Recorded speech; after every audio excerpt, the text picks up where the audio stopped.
as I have with Ron, and we've almost moved in together between the number of meetings we've had down in his office and also up in my office. So we spend a lot of time together, and I feel very blessed to have someone like Ron that the players trust, the parents trust. They got an open line of communication. It just goes to show you how important it is to have a good athletic trainer that is present during recruiting, because a lot of the relationships that are developed with our players start with Ron Corson and our staff members. So that's been a big part of our support and our process. I'm going to open it up with some updates on some maybe some injuries, and I'm sure you guys got a million questions about everything going on. So I don't want to hinder your questions, but I do want to kind of update some guys on some people. I'll start with Dom. Dom Blaylock, he is not completely cleared to practice or play. He's going to have a black shirt on. He's working out. He's coming off his ACL, that occurred in the SEC championship game. So he's not completely cleared yet, but he has worked really hard.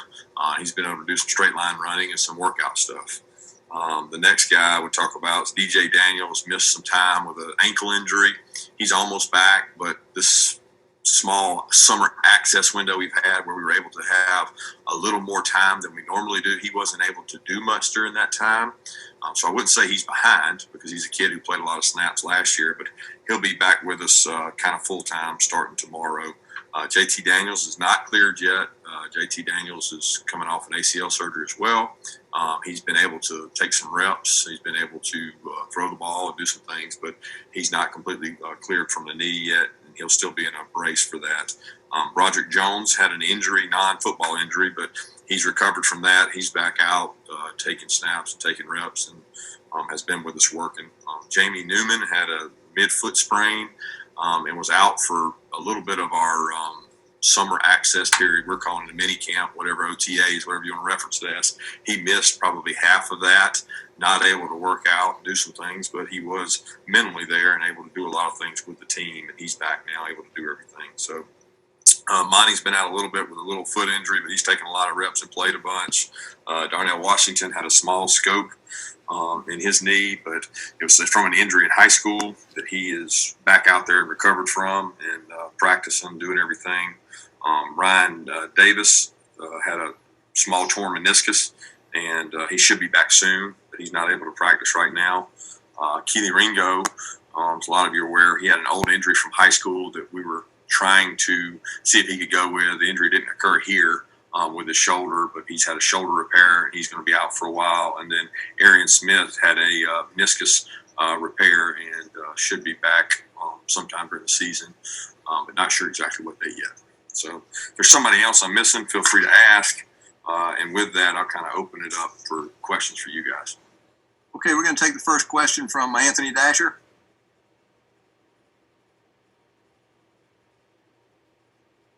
Anthony, unmute. Anthony, you got to unmute. I'm sorry, first day issues here. There you go. Sorry about that, Coach. Just real quick, where are y'all at as far as the 85 scholarship issue deal goes? And Ron mentioned the other day that no players have opted out. Is that still the case? As far as 85 goes, I never talk about the 85. The 85 traditionally takes care of itself, and we'll have some guys with an opportunity to possibly go on scholarships or come off scholarships with things that transpire over the next couple weeks and days. So we're looking forward to that. As far as opting out, no, we have not had anybody come forward to talk about that or really present that option just yet. Our guys have been very open, transparent. We've had a lot of meetings and talks to make sure they're comfortable with the information they're receiving. Chip Towers, you got a question? Unmute. Yes, I was looking for my unmute button. Yeah, Coach, I'm just first. I'm curious about your sensibilities as you guys start practice tomorrow. Obviously, there's been many FBS programs and conferences that are not going forward with football this fall. What was your reaction when you heard those other major conferences make the decision to give up, and how does that affect or make you feel as you guys get ready to go forward with it? To be honest with you, I don't get emotionally tied to the decisions of other conferences. I put faith, trust, and confidence in Greg Sankey, who has done a tremendous job. First thing that Sankey did was form a medical committee and a medical group to represent our 14 universities, and they started dealing with a lot of these issues that you guys as media are just coming to even know about, and they were dealing with them April 1st.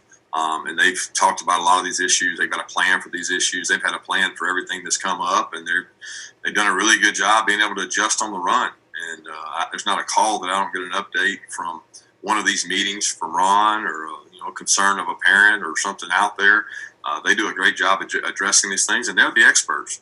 So a lot of my faith, trust, and confidence goes into those medical groups, goes into cardiologists, goes into doctors, and we gather the information. I know that I've become a lot more educated on a lot of this stuff than I ever have been, and our job has been to relay those messages to our players so they feel comfortable with the information that we have out there.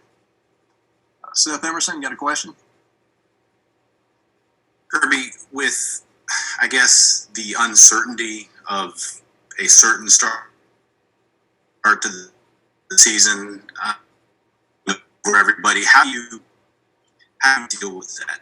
Just in general, how does it change, if at all, your approach this preseason? Do you talk about it with players? Are you upset that there's not certainty that you will start September 26th?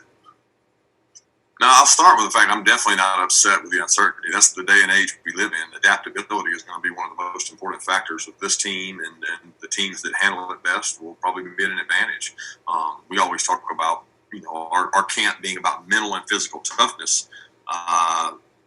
One of the most important things about this team is going to be mentally be able to handle change and fast change, because we've seen in the last 5 months things change, especially when you're dealing with COVID. I mean, we've seen updates that were one way one day, and then the next day they were another, and they've changed, and the kids have had really a change of way of life outside of our building and inside of our building both. So I think I'm very comfortable with the fact that it's not going to go perfect as planned. And who can handle those adjustments? Whose team cannot get lost in worrying and concerning themselves with things they can't control, and really worry on things they can, like, do I wash my hands enough? Do I wear my mask enough? Do I social distance when I have an opportunity to? Those are the things that are going to determine the outcome of our team and our guys' ability to play. It's not going to be when is the first game, because inevitably we feel like we're going to have a game. So whenever that is, we're comfortable with it. Mike Griffith, question? Yeah, Coach, thanks for doing this today. I guess I would just ask you about the offense. It's been such a disjointed off season, such a unique. Can you kind of paint the picture as far as where you guys are at and how the offense comes to fruition? Yeah, much closer now to being able to have a vision and understanding. Without spring practice, that's really hard to sit here and say what it's going to look like, because you have nothing to base it on. Not only that, you don't have a lot of your freshmen that are going to make up some of that offense, and we had some guys that probably would have missed parts of spring with injury that were able to get healthy during this time that can help us. But the time we had with minicamp, which all we're really allowed to do is walk through, at least able to see formations, guys go out and do some position work, meaning they get to go work with their position coach and do kind of conditioning by position. Those things have been good for us. We've been able to teach and learn and do things and walk through and have go against a defense and pick things up. So I'm excited about that.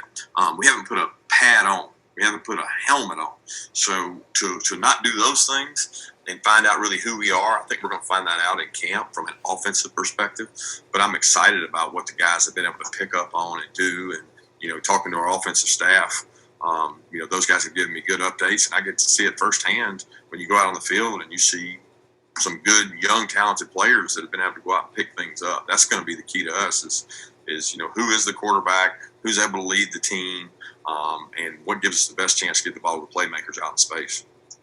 Hey, Mark Weiser, question? Hey, Kirby, how you doing? How do you think your team has responded to what you as a staff have told them about going about things away from the facility during the pandemic, and with students returning this week, how does that impact things, you think? Well, they've responded well so far. I mean, we have instances where we get a report of a guy not wearing his mask or not doing what he's supposed to do away from our place, and we address it. You know, we confront it. We let the leadership, we let the older players, the guys that the season might mean a little bit more to a junior or senior than maybe a true freshman, and sometimes they need to hear that from the junior or senior. And that message is much better delivered from one of those kids than just from a coach. So we've done a lot of peer intervention and tried to encourage them that way. But we're not perfect either. We've got guys that probably don't respect it as well as they should, and that's our job as coaches to get that point across. With students coming back, obviously, you know, whenever you have a large group of people coming back to campus, you're concerned about a spike. What we control is what we do outside of our building, outside of our bubble. So we've told our guys that regardless of what student population does, and by all means, I want you to understand, we're encouraging our student population to do everything the right way. Space, social distance, wear a mask. But whether they do or not, that doesn't control what you do as one of our players. And you can make decisions to not go in the environments that are risky and wear a mask to protect yourself, and that's what we're driving home. Jake Rowe? Yeah, Kirby. Obviously, you're really familiar with Scott Cochran, but wanted to check and see kind of what your impressions of him have been as an on-field coach for you, and Todd Monken as well, now that those guys have actually had a little bit of chance to get their hands on the guys. Well, he hadn't had much chance. I mean, it's just tough. I mean, we've had walkthroughs. You got to remember, we haven't had an opportunity to do much more than the walkthrough tempo stuff. And you know, you can see when guys get an individual drill and they get an opportunity to go do something, get to be around their players. Scott's energy has certainly come through. He's an energetic, very demanding coach, and has done a good job in front of the team and the units. I think he's very comfortable doing that because he was always in front of the team in his past jobs, being a strength coach. So he's done a good job with that, and the players respect him. And a lot of them know him through recruiting. And then Todd has brought a lot of energy to the offensive side of the ball. He's very demanding. He has an expectation of what it should look like, and his job and what he loves doing is trying to do each individual job better than the next guy. And can we do one thing? Can we run a curl better than the other team can run a curl? Can we run a dig route better than the other team can run a dig route? Can we coach those things better than the other team? And if we do that, then we'll have success. Doug Dowdle, you got a question? Yeah, Coach, it's great to see you looking so healthy. That's a good thing. I've got to ask you two things, Coach, that you have certainly preached since you stepped foot back on this campus. One is being comfortable, being uncomfortable, and the other is finding better ways to do things. And those are two things that we've all had to kind of do through this pandemic. We've had to grow comfortable being uncomfortable, and we've had to find better ways to do things. How have you handled this, and have there been some things that's come out of this that now will stay as part of the way you do things? Have you found better ways to do things being forced to? I don't know that we found better ways to do them because I don't think a lot of the situations we're in are better. For example, we don't go into a team meeting room environment now with 110 or 85 or 130 players. Our team meeting room doesn't allow that. So there's not finding a better way to do that. There's finding a possible way to do it because you have a choice of whether you want to do it by Zoom or do you want to go in the Coliseum or do you want to go in the indoor and have 100 seats and space everybody out. So that's just an example of you have to find other ways to do things. They're not necessarily better because I do think it's better when you've got ability to deliver a message face to face, just like I would rather be face to face with you guys. But this is the alternative method that we have to use, and you certainly get comfortable being uncomfortable because there's a lot of parts of this that I'm not comfortable with. You're not comfortable not having control over what's next, the regular schedule, a normal camp schedule. This is just so much different. But we're constantly looking, and we're talking to other people. I've talked to 5 or 6 other schools in the country, as well as other NFL organizations, to say, how are y'all doing this? What is the best way to do this and get your point across during this COVID era? And it's been unique. And I don't think a lot of them will carry over because I don't think they're the best way of doing it. They're the social distancing way to do things. Okay, let's open up now for anyone else has a question. Just remember to unmute yourself and go ahead and ask a question. Thanks for doing this. This is Jeff Schultz. Obviously, there's been disagreement among all the medical advisory boards of the different conferences. You're aware of that. And kind of with that, there's been this narrative of athletic officials and coaches, some particularly in the Southeast, not being realistic about the dangers of playing football. I mean, speaking just about yourself, is there anything that you could say to anybody who believes that you are more focused on economics and playing the games than safety first? I don't know that there's. First of all, that would never be the case for me because I've got an 8-year-old son that's playing tackle football and he's playing it every day and he's out there performing it, and I wouldn't want him out there if it wasn't safe. So economically, that has not come into the realm of decision, nor all the meetings I've been in or the medical group has that been imparted as part of the decision-making process. And you opened up with a lot of the medical advisory boards not agreeing. There's not been a lot of sharing of information between those medical advisory groups. And, the one that was formed in the SEC is the only one I can speak to because Ron's been part of every meeting and been privy to it. And they've been very consistent with their messaging, very consistent with their plan. They've been right on top of everything that's come up, and they've had a really good plan, and they've had a protocol for everything that's been implemented. And I think they've done a tremendous job of that. It's really all been about the health and safety of the players, not about the economics. I can assure you of that.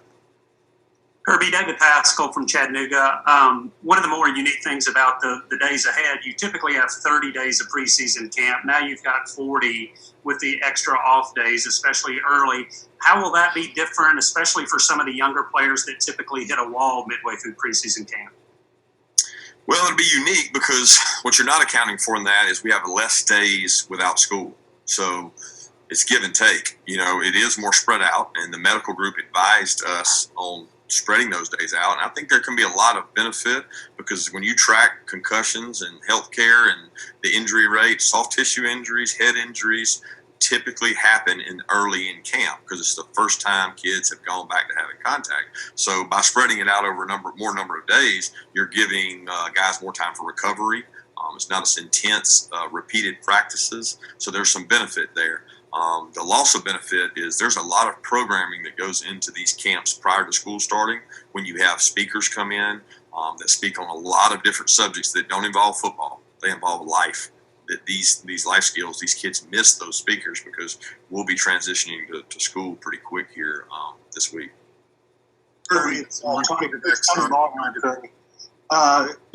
The old coach says sometimes to play football, you got to practice football. Are you content, or you feel within the protocols that you have to work in that you can be as aggressive as you need to be to get these guys ready to play football? Yeah, absolutely. I mean, look, there's nothing that's talking about the aggressiveness of our practices. There's nothing. They've not dialed back, the type of practices or the number of practices, and COVID's not based on the aggressiveness of your practices. It's making sure that you have a safe number of student athletes out there, that you're controlling the transmissions of COVID from each player, and you're trying to make sure that doesn't happen. We're trying to keep that outside, and we're doing a lot of testing in order to keep that away. And that's the most important thing. It's not how the practices go or the work the kids go. If anything, they're going to have more time off between days now with the thing that David just mentioned, 40 days and what ends up being somewhere around 20 to 25 practices. There's going to be ample time to get the work done we need to get done to get ready.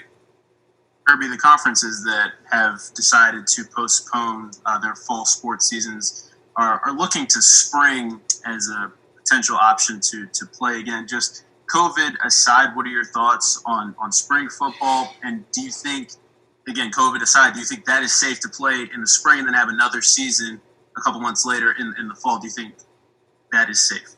Well, first thing is it's not my place to determine that because I defer everything to the medical people. I would certainly think as a football coach, knowing what the contact and the reason you have an off season is to not have as much contact. We have 15 days of practice in the spring, of which 2 of those is in shorts. Well, 3 of those is in shorts and a helmet. So you really have 12 days of contact in the spring.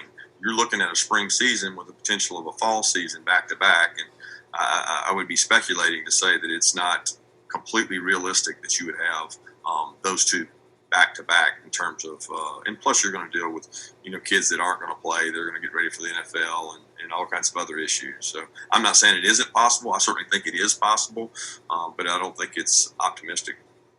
Kirby, Mark Schlaball, with JT's situation and Jamie Newman missing time with the foot injury, where are you at the quarterback position, and where is DeJuan Mathis in terms of his recovery?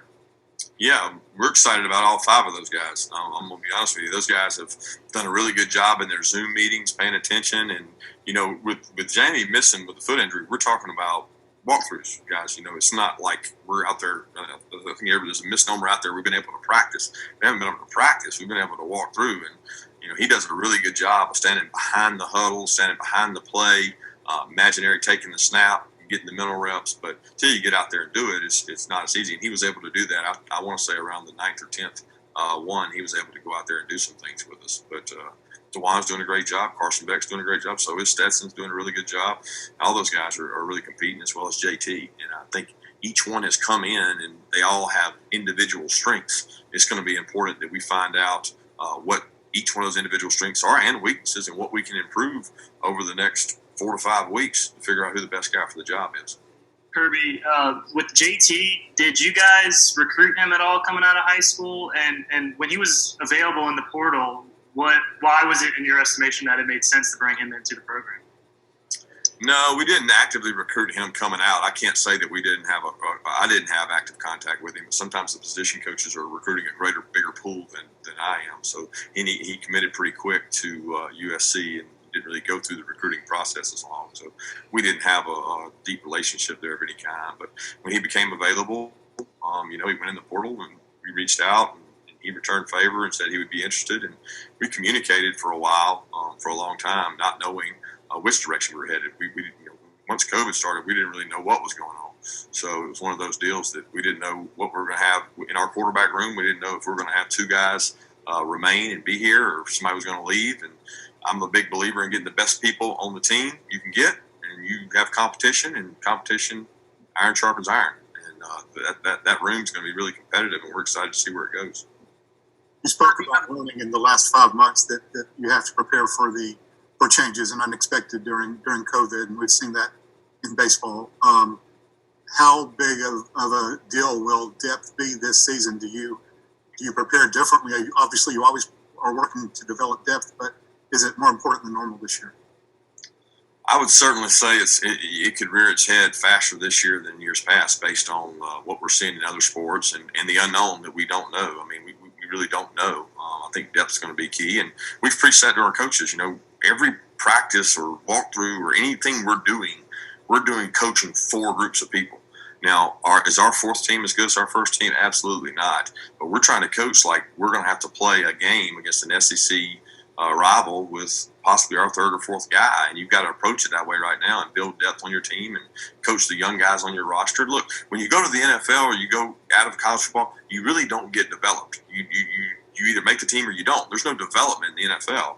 We have an opportunity to develop our roster and get players better. That's what we try to do. We try to grow players and get them better all throughout, and that's what we'll continue to do. And if it shows up this season in our depth, or with maybe guys having to quarantine, then we'll hopefully be ready. Kirby, I'm curious. Hopefully, we'll eventually get a chance to see what it looks like for ourselves. But can you give us an idea at this point that the Todd Monken effect? I mean, do you expect your offense to be radically different than what you have run in previous years, or is this Todd Monken putting his his fingerprints on what the Georgia way, so to speak? Define the Georgia way, Chip. Running the ball a lot, I guess, and play action maybe, things like that. Running the ball a lot. Okay. Well, I believe in doing whatever you have to do to win. So I'm going to let you define it how you feel comfortable defining it, and then I'm going to define it the way that gives us the best chance at success. And we want to get the best football players we can on the field. We want to be able to score points. We think it takes that to win games, and that's never been any issue with me. I've never got on the offense coordinator's headphones and said, please run the ball right here. Please run the ball right here. That's never been the case. Unfortunately, I think some people might believe that, but that's not my goal, is to score points. And I've never said, please don't score more points. please don't score. I've never done that. So we're going to do all we can to score points. And I think the reason Monken was hired is he's a really good football coach. And we're going to use his experiences and his strengths and the players' strengths, which is much more important. And we're going to put those at the forefront and hopefully have success. Guys, we're going to have time for one more question. I want to go to Brandon Sudge for the last one.